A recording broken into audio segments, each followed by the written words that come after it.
4 balapan telah berlalu dan mungkin sebelum musim dimulai, banyak sekali fans F1 yang mengharapkan bahwa Carlos Sainz, pembalap Ferrari 2022, dapat meraih kemenangan pertamanya.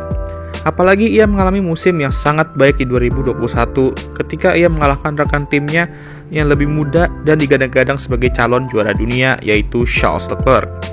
Namun setelah 4 balapan, Carlos masih belum meraih satu kemenangan pun, dan Charles juga berada di kelasnya sendiri dengan Max Verstappen. Lebih parah lagi, Carlos sejauh ini hanya meraih 2 podium di 2 balapan pertama dan 2 DNF di kedua balapan selanjutnya. Tentu bukan awal musim yang diharapkan dari pembalap Spanyol ini. Sekarang gue akan ngebahas, apakah Carlos Sainz mulai tertekan dengan Ferrari? Mari kita sedikit ngebahas musim 2021, di mana dia menjalani musim yang pertamanya dengan Ferrari. Setelah 2020 yang buruk bagi tim Kuda Jingkrak, di mana mereka finish di posisi ke-6 klasemen, banyak yang berharap dan mengira bahwa Carlos telah membuat kesalahan dengan pindah dari McLaren yang saat itu finish posisi ketiga ke Ferrari yang sedang terpuruk. Ditambah rekan timnya ialah Charles Leclerc, di mana tentu akan diprioritaskan oleh Ferrari untuk menjadi juara dunia dan pembalap nomor 1. Namun Carlos Sainz sendiri jelas pindah ke Ferrari bukan untuk main-main atau menjadi pembalap nomor 2. Tentunya dia juga ingin juara dan ia merasa bahwa Ferrari dapat membantunya meraih hal itu. Di 2021, battle dia dengan Charles memang sangat sengit.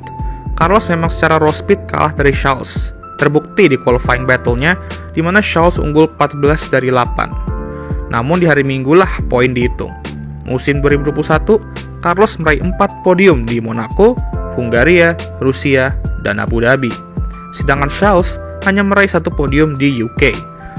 Kelihatan di sini bahwa Carlos memiliki racecraft yang sangat baik, dan alasan Charles juga kalah darinya ialah terlalu banyak insiden dan ketidakberuntungan lainnya yang menimpa Charles di musim itu.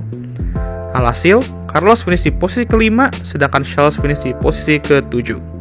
Di sini Carlos membuktikan keraguan para fans, dan tentunya fans tersebut berharap juga bahwa Carlos bisa membantu Ferrari untuk juara dunia dan dirinya sendiri dapat akhirnya menang dan mungkin juara juga untuk 2022.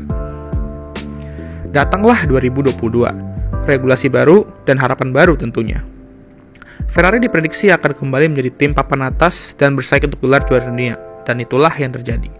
Di Bahrain, dia qualified P3 dan finish di posisi kedua di belakang Charles akibat 2 Red Bull DNF. Di Saudi Arabia, dia lagi-lagi qualified posisi ketiga dan finish di sana. 2 podium 2 balapan pertama, not bad kan? Well, enggak juga.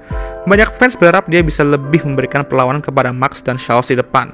Di 2 race tersebut, dia benar-benar ketinggalan dari Max dan Charles, dan tentu aja banyak berharap bahwa dia bisa mendekati mereka berdua, tapi itu tidak terjadi. Di 2 race tersebut, dia benar-benar ketinggalan dari Max dan Charles, dan tentu aja banyak berharap dia bisa mendekati mereka berdua, tapi itu tidak terjadi. Malah situasi makin buruk saat di Australia. Ketidakberuntungan menimpanya di qualifying dan dia harus start dari posisi ke-9. Di race, dia ngalami start yang buruk dan spin dan nge-beach mobilnya dan DNF. Di Imola, dia crash di qualifying namun masih bisa comeback di sprint race untuk finish ke posisi keempat. Namun lagi-lagi ketidakberuntungan menimpanya ketika ia mengalami insiden dengan Daniel Ricciardo di awal balapan dan dia harus DNF lagi.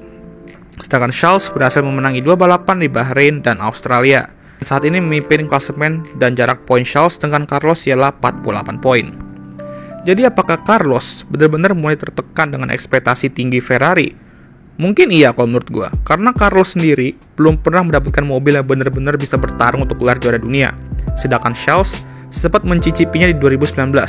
Walaupun saat itu Ferrari ya gatot dalam saing gelar Jordan, tapi setidaknya mobilnya cukup kencang lah untuk dibilang sebagai tim papan atas dan bersaing untuk gelar juara dunia.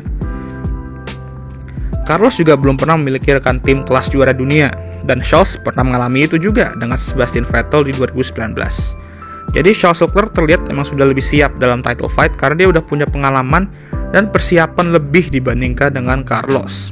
Walaupun umur Carlos lebih tua, tapi soal persiapan dalam tarung untuk Jordan, Charles lebih siap. Selain itu, Carlos juga mungkin tertekan dengan raw speednya Charles. Walaupun 2021 dia mengalahkannya, saat itu mereka masih berada di papan tengah, dan ketika balapan di papan tengah, konsistensi dan racecraft cukup penting karena saking ketatnya persaingan di papan tengah, dan maka dari itu pembalap papan tengah harus bebas dari masalah dan konsisten meraih poin di balapan. Itu yang Carlos lakukan dan Charles gagal dalam melakukan itu. Ditambah Carlos masih belum terbebani dengan ekspektasi Ferrari karena mereka masih dalam proses pemulihan dari 2020. Jadi ia masih balapan dengan tekanan yang tidak begitu besar kalau menurut gua. 2022 merupakan situasi yang berbeda. Mereka sudah menjadi pembalap papan atas, ditambah saingan mereka saat ini hanyalah Red Bull. Beda saat di 2021, di mana saingan mereka di papan tengah lebih banyak, seperti McLaren, Alpine, AlphaTauri, dan Aston Martin.